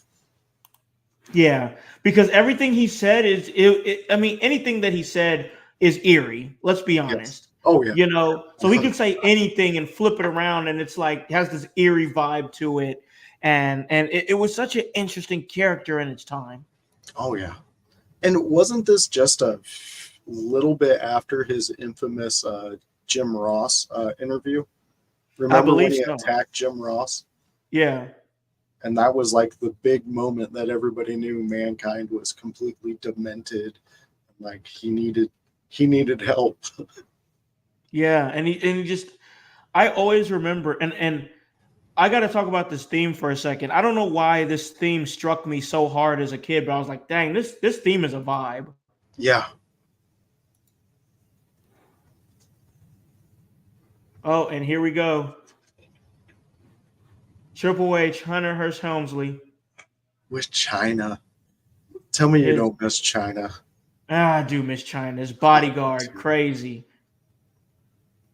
Man, just to think where she would be today in the women's division, like as a mentor and things like that. Like, oh, Could you imagine the pedestal they would hold her on I'll, in this current landscape of women's wrestling and the revolutionary that she was in her time? I honestly don't know why she doesn't have a tournament trophy for her towards That would WrestleMania. be amazing. I just don't want her legacy to be forgotten. Yeah. And plus, yeah, I mean, come on. Trips. Trips. Man. It's China. It's Joni. You toured the world with her. Let's give something. Like, let's let this generation know what China was. And even now, she's look at how she's playing her role perfectly. She's the Exactly. female bodyguard, like imposing. Look at the arms on her. I mean, and I know we're here to talk about this match for sure, but I have no problem gushing about China. She was really great in her time with pretty much every role she was given. Oh yeah, her and Eddie. I mean, come Oh, on, that was a fan. perfect. So good. She was All the right. first mommy. Yep, she was the first mommy. Yep. Mamacita. Now she's got to get Yeah. out of the ring here as this match is now underway. I really, in the blink of an eye, it's like seeing a king going up against a peasant. Yes, yes, yes. I was thinking that too. Like the time it was more like like in your school, it would be like the skater kids going up against a preppy kid, Yeah. in the Yeah. lunchroom over something. But I mean, Triple H really like this character that he played, the blue blood, uh, the grace that he brought to it. Yeah. It was magnificent. Like it was like very well done by somebody who you could see was working through to what they could become. Like Yeah. they knew there were going to be something more than this, but just to see the character development. I mean, this blue blood went into DX, Yeah. one of the Yep. most controversial groups in the world. And I really loved the mat work with these two. Anytime they were in a ring with each other, they Oh, just well, they played were so so familiar with well. each other. Exactly, 100%. And it And really it's showed. and it's crazy, man, because it's like, and you're right, it showed. It's crazy because like I'm watching these two right now, and I'm like, I think at the time that I was watching it, I didn't realize that I was watching what was going to end up being the future of WWE because Mick Foley still has a strong legacy, not just in WWE but in wrestling. Period. And then Oh yeah. look, we have Triple H, who is now making a huge splash in professional wrestling with his booking decisions. I just didn't realize that we were seeing such greatness at the time that I was It's watching it. yeah, it's kind of humbling when you look back at it. Like you're Yeah. just like, wow, where look what look what just sitting and learning and just doing the little things to your character can get you. A guy running a company now and a guy who is considered like people would put Foley is God on a sign and hold it up. Yeah. I mean, Yep. that's a big statement. It really is. Huge statement for sure. We got Triple H taking the powder out here. That's Vince and Jim Ross on commentary, isn't it? It is. It is. And they brought up the Dude Love character Yeah, I at heard. the Yeah. beginning of this. Yes. I really liked these two as commentators too because they were very smart in the way they played off each other. Um, I mean, I always loved the King and Lawler together. I thought they were humorous. But the way that Vince and Jim Ross were able to put together, creating an audible visual picture for what you were watching was amazing. Absolutely. And like, as much as I know people think a million things about Vince McMahon, I totally get it. I'm not here to ride home about Vince or anything, but I just want to say, listening to his commentary, like the way he broke everything down so analytically during a match, like he was a really, really good commentator. He really was. Oh yeah, yeah. I mean, he had the ultimate advantage in it, knowing these guys so well because he Oh, was for on tour sure. with them.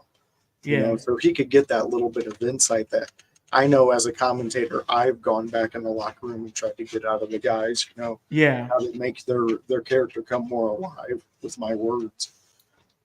Yeah, and that's the same thing that I try to do at Emerge or anywhere that I do commentary is because of the unique relationship that I have with so much talent through this great podcast. Like I'm able to help enhance the show through those personal relationships because I can tell a better story on commentary. And I really feel like that you made a great point when you're talking about what Vince McMahon is bringing to the table to this King of the Ring finals match. Yeah, I mean, he was, and Secret Time, I stole that from you when that was like one of my very first questions I ever asked when I watched a podcast of yours. Is Really? how you get so in depth with these guys. Yeah, and Right you on, answered man. pretty much exactly the same way. Right on, man. Right on. Love it. Love it. Full circle moment here. Me and my man Voice watching the King of the Ring tournament here. Is it looks like they're both down right now. It looks like Mankind and Helmsley both down, but Helmsley's now taking advantage here. And man, what a physique Triple H had back then. It was a very unique physique and a very unique character, and also his character work. I think I didn't realize that Triple H because let me ask you this. Could this be some of Triple H's best character work? And I asked that for a reason because after he became Triple H, he was more just kind of being himself. And it's like, is that not saying that that's not character work, but I feel like him being Hunter Hearst Helmsley, he had to go outside of his bag a little bit. He couldn't really be Triple H. Do you think that Hunter Hearst Helmsley might be some of his best character work? Oh yeah, I would say that just because of the fact of if you look back into that time of his career, who he was trying to emulate, who he was taking little bits from, it really it made this whole character like come alive, and him having to go outside of his range because he used to use the like if he didn't talk, you would think he was English. Just the way he would use his facial expressions when people talk Yeah. back. Yeah. I thought he was Brit, bro. When I was a kid, I thought he was British. I did too. I did Not too. lying. I promise you. Yeah, I honestly like in my kid brain, I thought he was English. I thought the British Bulldog scouted him and brought him over, and that's how we got. Yeah. Like, dude, like there was a whole world that happened to my head. You know what I really appreciate about these love two? it, man. I love it. In any match that they're in, when they What's do that? corner work, they make so much out of so little in a corner. Like the way that Triple H will guillotine Mick Foley onto something, like the turnbuckle he just did about 3 minutes ago. Just that little bit really showed you that Triple H really wanted to be the king of the ring, and he was willing to do anything he could to achieve that. Ooh, China's finally got into the Here match. we go. I knew that was coming. I knew that was coming. And it's crazy how I can see it now because I saw Helmsley jaw jacking with the referee and I saw the positioning of China, and just being a manager, I was like, oh yeah, the positioning is too perfect. And she took advantage. Like, yeah, man, this is a good match. This is a good match. Yeah. And it took a while for the match to go through before she even got involved. Yeah. That's what I really liked about it too. Yeah, and just like you were saying, they were doing some of that corner work there. As honestly, as you were talking about it, I'm loving how this is like this match here is like a actual. Oh my goodness, he got caught There it up. Oh is. my gosh, There's the dead yo, man hang. oh my god, That's what ripped off Mick oh Foley's my ear god, back in the day. I forgot about that. Yes, it Yo, actually he tore his almost listen. mask He off. almost got choked. Yep. Yeah, I saw the mask come off, and then he had to put it back on. And then right after that, did you? Moving over in China's direction. Oh. Yeah. You remember his head banging off that metal? Yeah. Yeah, I do. Oh. Jesus. And Foley's a Mick, madman. he is, and let's give it up for Foley's stair work. He makes his stair look like it is putting you in a hospital. Yo, you know who else is good at that? Sami Zayn. Oh, Sami you know, Zayn has yeah, those stairs where it feels like he's just like the lights are on, but nobody's home, you know? yeah. No, you're 100 on that. I never thought about that, but now that you bring it up, I love He's this great. knee. He's great at that, and Foley's great at. I always liked his knee because it always felt like it was just the precision that he put behind it. You know, Yes, like he's exactly. like I'm getting air and I am completely hitting the spot that I want to because he got his eyes focused down. That's a very precision knee that he's been doing throughout the course of his career. Yes, very true. Damn, I miss Triple H wrestling. Me too. Me too. Now you know why I watch He this was so always many so times. clean. Yeah, he Yeah. was always so clean. But not only could he be clean in the ring, in his later years, we saw him get so dirty, you know? Yes, very true. Triple H has had an incredible career. Especially in this feud itself, how dirty both these guys got in their matches with each other. Yeah. Oh, hung him up on the rope. Hung him up on that second rope.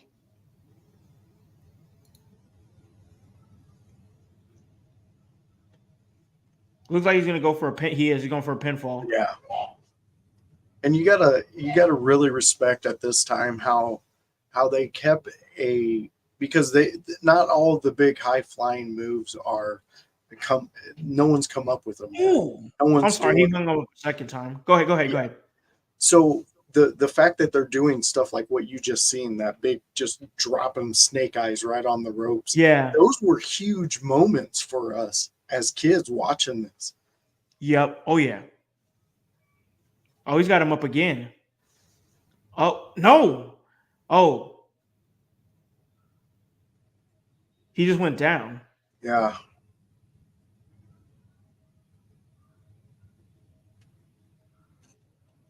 Referee doing good work here, figuring out if everybody's good.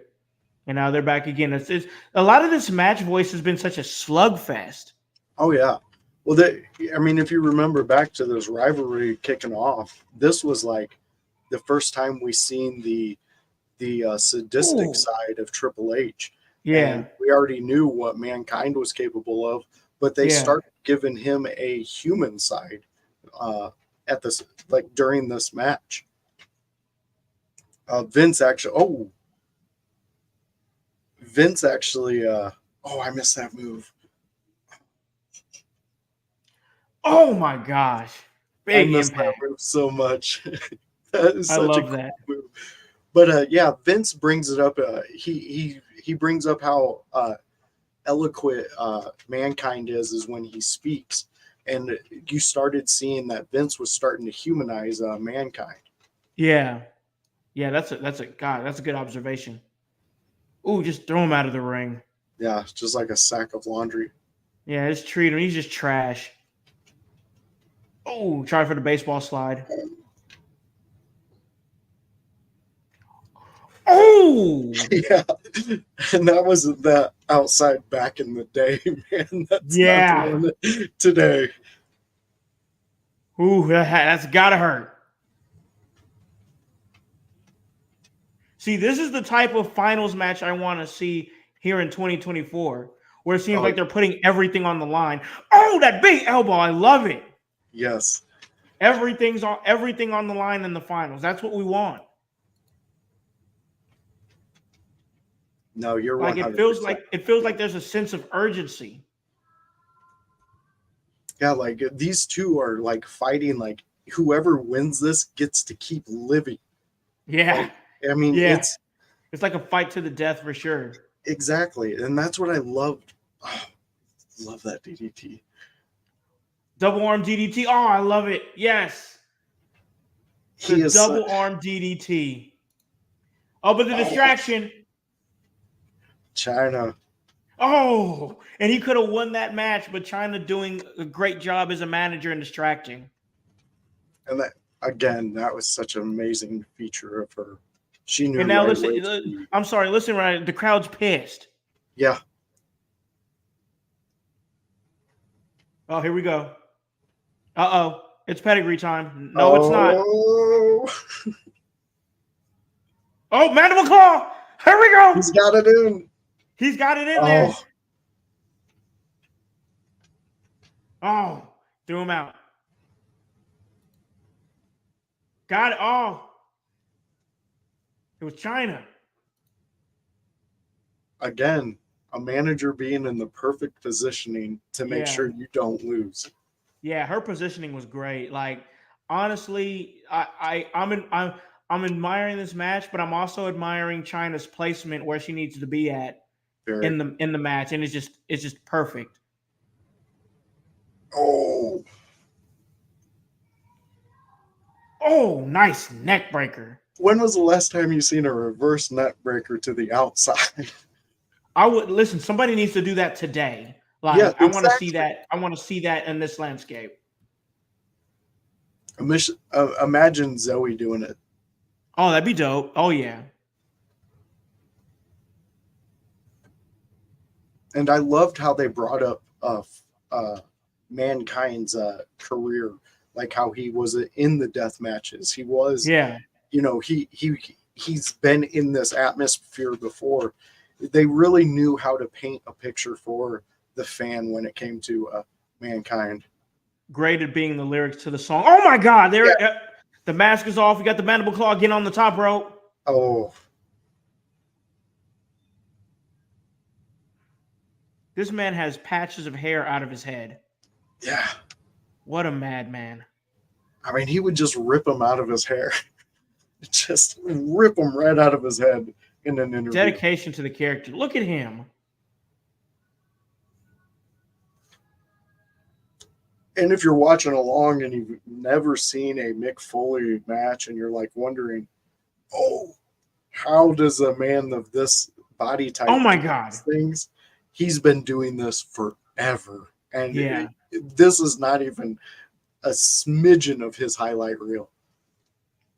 His dedication to this character is just insane. Like to play this like mental patient basically and be this dedicated to it by having patches of his hair shaved out of his head and just being this complete madman and playing the character, the boiler room brawls, like, oh my God. It's God. Sorry, I didn't mean to cut you off. No, you're good. No, you're good. I'm watching too. God. That's the second time his head has hit that steel. Yes, it has. Yes, it is. Yes, my God. Oh my! And then his head hits the back of the steps. Good I mean, Lord! Watching this, take it and think of the evolution of just this storyline, and this is the start. Yeah, this is the start. That's crazy. Oh, he's on the table. What's happening? Oh, oh no! Oh no! It's happening! Oh! The table just collapsed. Pedigree on the announce table for you podcast listeners. Yeah. And for your podcast listeners, that's at least the fifth big hit his head has directly hit. Oh, the impact. They showed the replay there. Yeah, Saw it again. You're not seeing people go through tables like that anymore. It's always the vertical, the straight down the middle. Like, no, Yep. he just exploded his face on that table.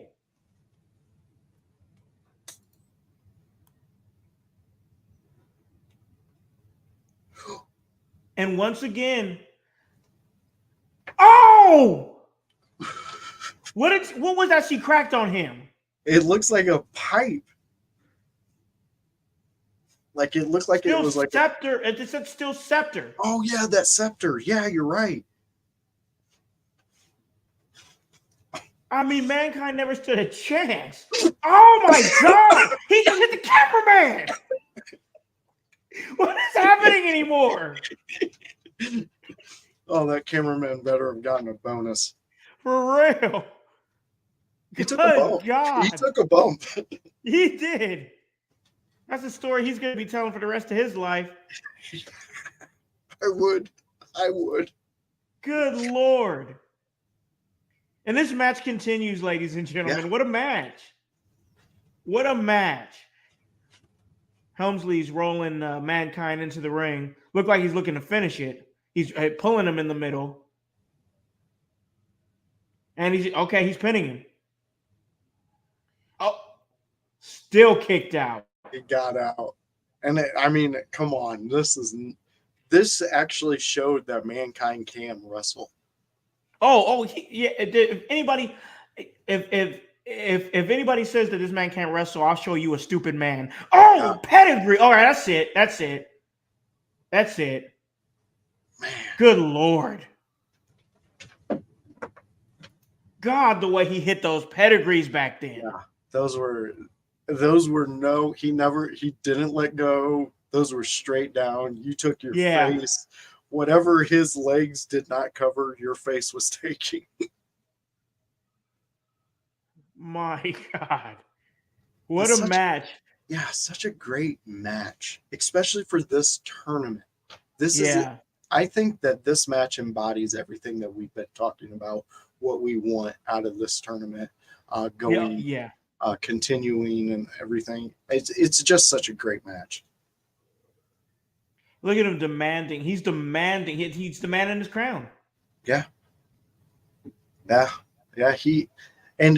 I mean, like I've been saying throughout this whole match, this was the start of this feud, this beautiful story that continued for years to come. And I mean, it went into chaos. These guys, they set each other on fire. They threw each other into pallets, and Triple H got a big spike that went through his calf, and blood was gushing out. Like this thing has went through New York's streets. It's gone everywhere, and this was the start of it all. Now it's being presented with the robe. He just took it. He's just gonna have Chyna do it, because why not? Yeah, why not? Why should this random be able to touch the king? But again, it makes it meaningful when you do little things like that. Yep.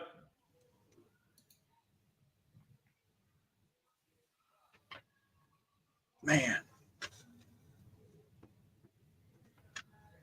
King of the Ring, 1997.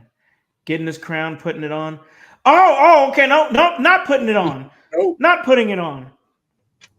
Just more ass whoopings. Like you said, just the beginning of of what became a very storied and personal rivalry. Yeah. So like I said, when you suggested this one, I was all over it. Their feud is one of my favorite all-time feuds. It's almost like a fairy tale to me, just because how beautiful the chaos was built into it, and the dedication that both men put into their promos. I mean, Triple H, when he would go against Mick Foley, Mankind, whoever you wanted, when you seen him on Raw, he was bandaged up. He made you believe that Mick Foley, Cactus Jack, whomever he faced, took him to that limit and made him believe that he could be defeated by that man, but not that night. That night he walked away. And look at this. Mankind still wants more. Still wants more.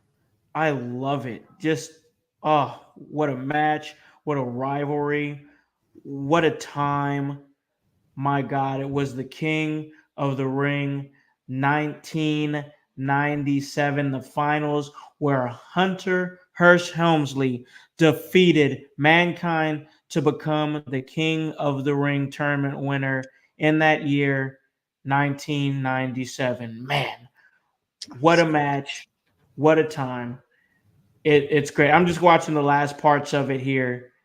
Oh yeah, I mean, They're transitioning to the next match, but I'm just watching it as it's ending, and there it's ended there as it goes into the commercial here, and I'm gonna go ahead and pause it now. But my God, what a watch, man! yeah, it was a fantastic watch. I was so happy when you suggested that. That just honestly, it made me put my thinking. We're on the same wavelength. Let's ride that wave and see what happens. And I honestly, I mean, fifth and a half time I've watched it.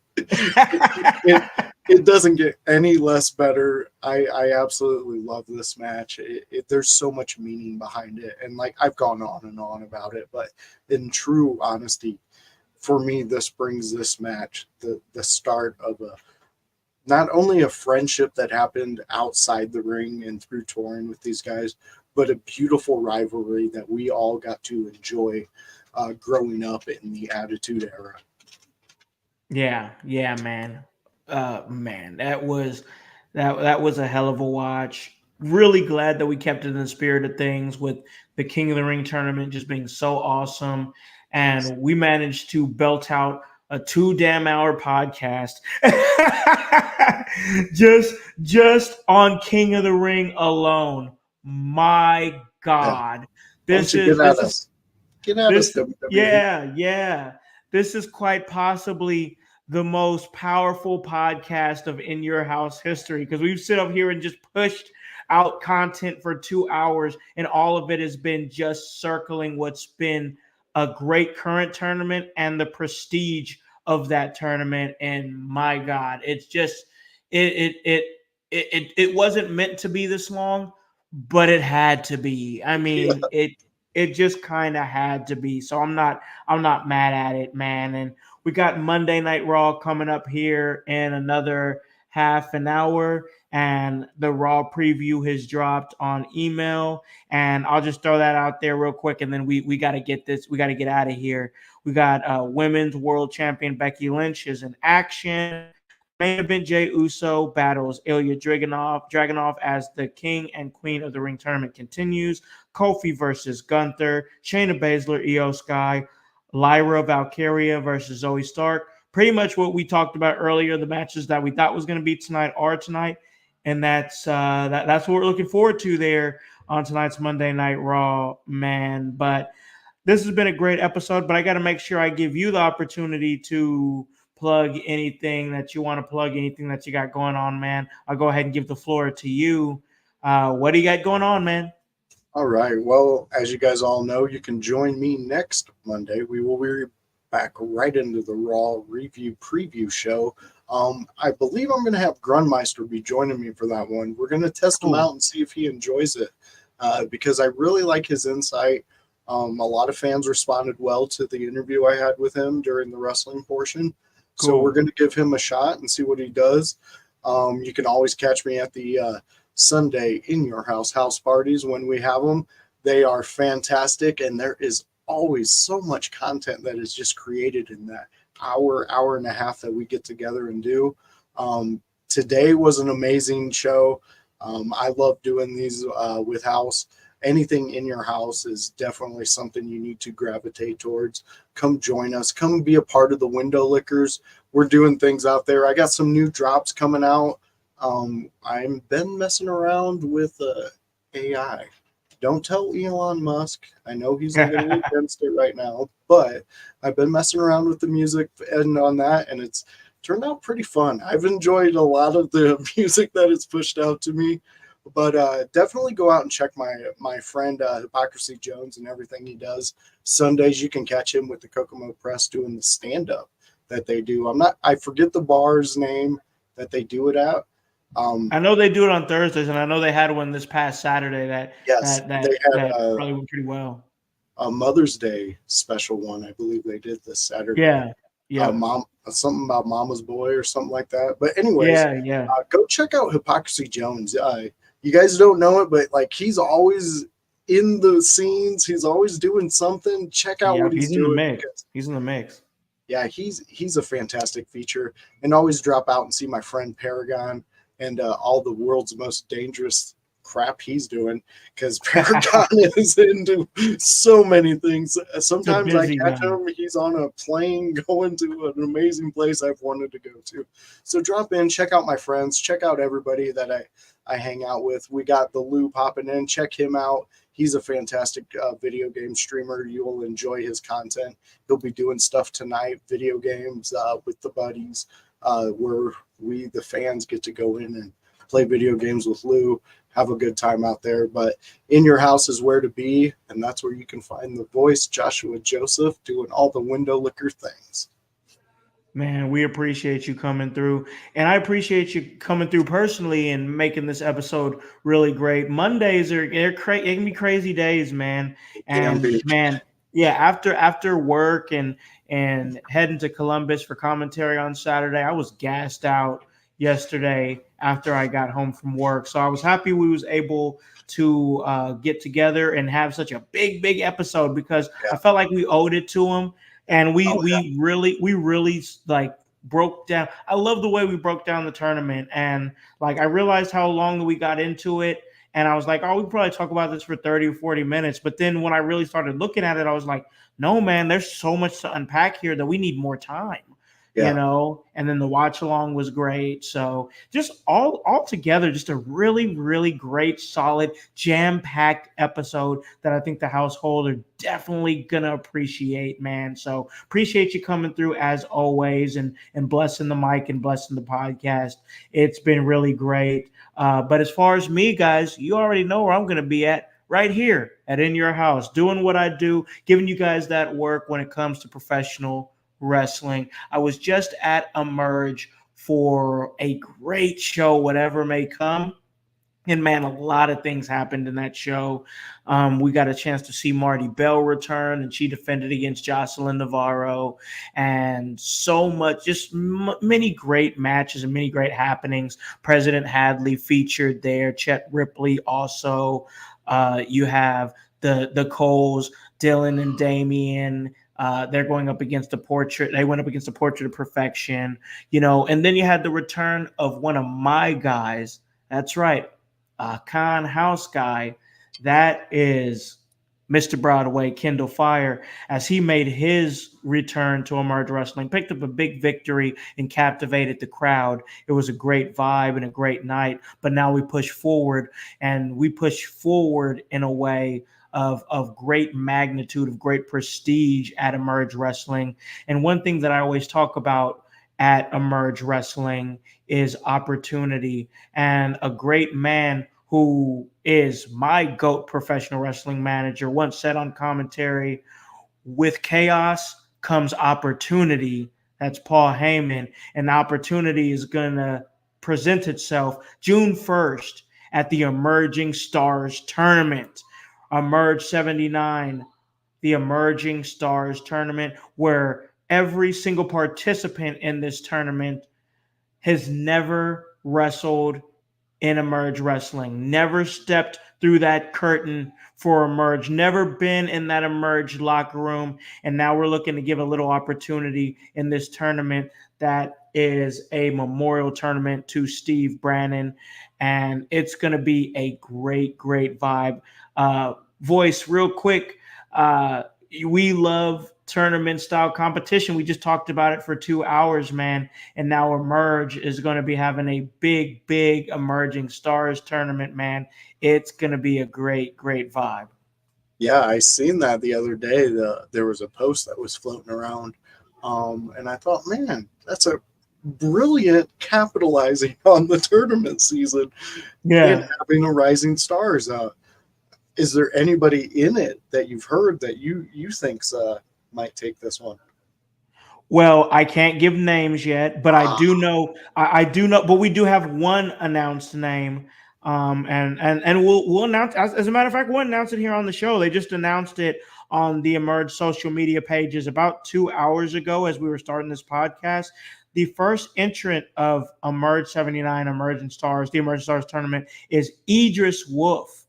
And he's a great young star. He is trained out of Shelbyville, Indiana, New Era Wrestling Academy, and he's got a great look and a great vibe. He's somebody who I've had conversations with, and I know he's a listener of the podcast as well. And yeah, he's going to be making his debut in the Emerging Stars tournament. It's going to be great. That's awesome. Well, good luck to him. The others, whoever you may be, good luck to you. But right now, I can only really give it to, how'd you say his name again? Idris Wolf. Idris Wolf. Yeah. I like that. It's a very cool. Very cool. Yeah. Very so, cool. I mean, check out Emerge. Do your due diligence and check out who they're bringing out, who's going to be in this tournament, and you might find a new favorite out there on the indie circuit. Absolutely. We say it all the time, support the indies, because you never really know who you're going to see out there that's going to be that next star that's going to be on your television. And that's why I love doing things like this Emerging Stars tournament dedicated to the memory of Steve Branham. And it's the Steve Branham Memorial Emerging Stars tournament. Just I want to be clear on that, because it's not just any tournament; it's a memorial tournament, and it's a tournament that represents opportunity in Emerge Wrestling. I really love what we're doing. It's a great vibe. This is going to be a great tournament. Brackets will be announced on the next episode of the Rundown, which I'm usually a part of the Rundown. I go down to a radio station in Columbus, Indiana, and we shoot the Rundown. And it's just so cool, such a great thing to be a part of. But we're gonna have brackets. It's gonna be we're doing some really cool things to kind of enhance this tournament and give it that big tournament feel with brackets. And we'll hopefully be passing out brackets to fans and stuff. And yeah, I'm excited for this, man. Gonna be great. Yeah, send one my way. I'll fill one out. That sounds awesome. Yes. And really, I like how they're capitalizing off this. The tournament vibe. I love it. This is great marketing, great way to really bring the fans into something for these new young talents. So that's awesome. Keep doing what you're doing, Emerge. I share your stuff as much as possible, especially when our friend Paragon shares it. It definitely goes to my link and sent out. So we love what you're doing out there. Yeah, most definitely, man. I love being a part of this company. I love being a part of what we're doing. It's very cool to not only be a color commentator for the show, but to be such a pivotal part of what the show is putting on.